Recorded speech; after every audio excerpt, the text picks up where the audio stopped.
Hi friends, இன்னைக்கு இருக்கக்கூடிய குழந்தைகள் எல்லாரும் அவருடைய பெற்றோர்கள் பேச்சை நிறையவே கேட்குறாங்க. ஆனால் பெற்றோர்கள் என்ன பண்ணுறாங்க? அவங்க குழந்தைகளுக்கு நல்லது செய்யணும்னு நினச்சி அவங்கள அகல பாதாளத்தில் பண்ணி விட்டுறாங்க. எப்படின்னு பார்க்குறீங்களா? ஒரு வீடு கட்டுறதா இருக்கட்டும், ஒரு கோயில் கட்டுறதா இருக்கட்டும், நம்ம குடியிருக்கிற வீட்டுக்கு எவ்வளவு அழகு பார்த்து வீடு கட்டுறோம். ஒரு 50 வருஷம் 60 வருஷம் இருக்கக்கூடிய ஒரு வீட்டுக்கு அவ்வளவு பிளான் பண்றோம். எப்படியெல்லாம் பெஸ்டா பண்ணணும், பெட்ரூம் எப்படி இருக்கணும், கிச்சன் எப்படி இருக்கணும், பாத்ரூம் எப்படி இருக்கணும், மோப்பு எப்படி இருக்கணும், இப்படி ஒவ்வொன்றா பார்த்து பார்த்து பார்த்து அப்படி கட்டுறோம்.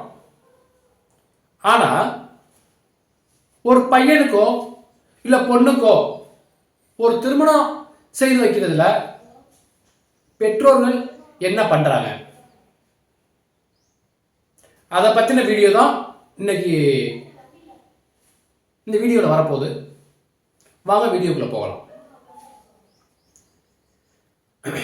ஒரு குழந்தை பெண் குழந்தையாக இருந்தாலும் சரி, ஆண் குழந்தையாக இருந்தாலும் சரி, அவருடைய எதிர்பார்ப்புகள் எல்லாமே இருக்கிறது கூட போய்கிட்டே இருக்கு.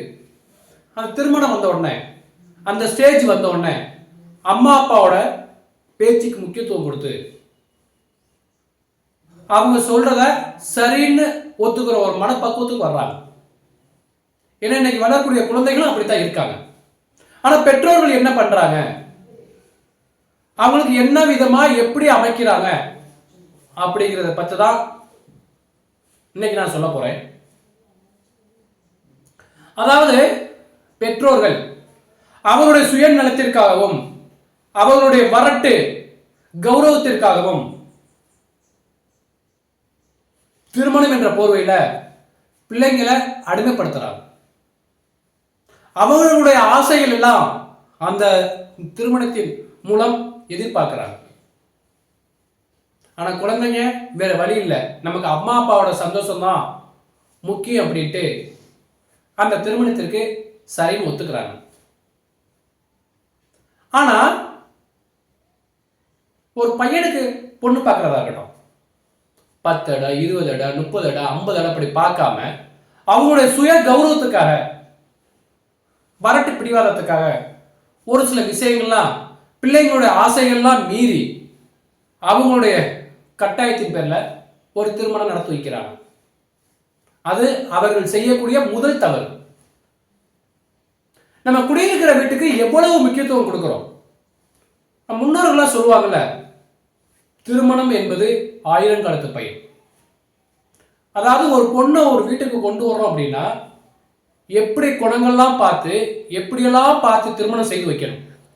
ஏன்னா இது ஒரு வருஷமோ 2 வருஷமோ 3 வருஷமோ 10 வருஷமோ 50 வருஷம் வாழ்க்கையோட முடிஞ்சு போறது கிடையாது. இந்த வாழ்க்கையானது தலைமுறையா கொண்டு போகக்கூடியது. ஒரு பொண்ணு உள்ள வர்ற நேரம் தான் அந்த குடும்பத்தினுடைய ஒரு ஆண்களுக்கு திருமணம் செஞ்சு வச்சாங்கன்னா அவங்களுடைய இது அந்த ஜெனரேஷனோட முடிஞ்சு போயிடும். ஆனா பொண்ணுங்க அப்படி இல்லை, எத்தனை தலைமுறை சொல்லி போய்கிட்டே இருக்கலாம். 1000 காலத்து பையன் சொல்றாங்கல்ல, அது போலத்தான். அதனால ஒவ்வொரு பெற்றோர்களும் அவர்களுடைய பையன்களுக்கு ஏத்த மாதிரி, அவங்களுடைய ஆசைகளுக்கு ஏத்த மாதிரி, அவங்களுடைய விருப்பங்களுக்கு ஏத்த மாதிரி வாழ்க்கையை அமைச்சு கொடுத்தாங்கன்னா அவர்களுடைய வாழ்க்கையும் மிக சிறப்பானதாக இருக்கும். சரி, அவர்கள் செய்யக்கூடிய முதல் தவறு அங்கே ஆரம்பிச்சிருச்சு. அதற்கு மேல் அவர்கள் செல்லக்கூடிய வாழ்க்கை ஒவ்வொரு நாளும் கடந்து செல்லக்கூடியது என்பது மரணத்தை விட மிக மிக கொடூரமானது.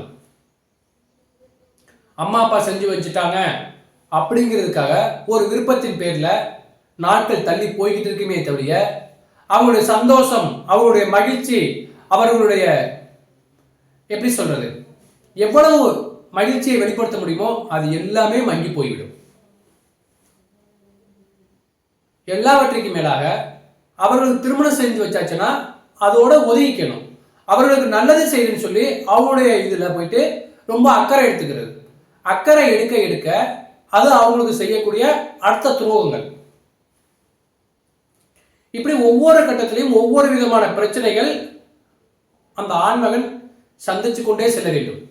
அதனால் இனி வரும் காலங்களில் ஒவ்வொரு பெற்றோர்களும் அவர்கள் தங்களது குழந்தைகளுக்கு பிடிச்ச மாதிரி, அவங்களுக்கு ஏற்ற மாதிரி, அவங்களுடைய விருப்பங்களுக்கு அடிபணிஞ்சு, அவர்களுடைய ஆசைகளுக்கு மதிப்பு கொடுத்து, அவர்களுடைய திருமண வாழ்க்கையை சந்தோஷமாக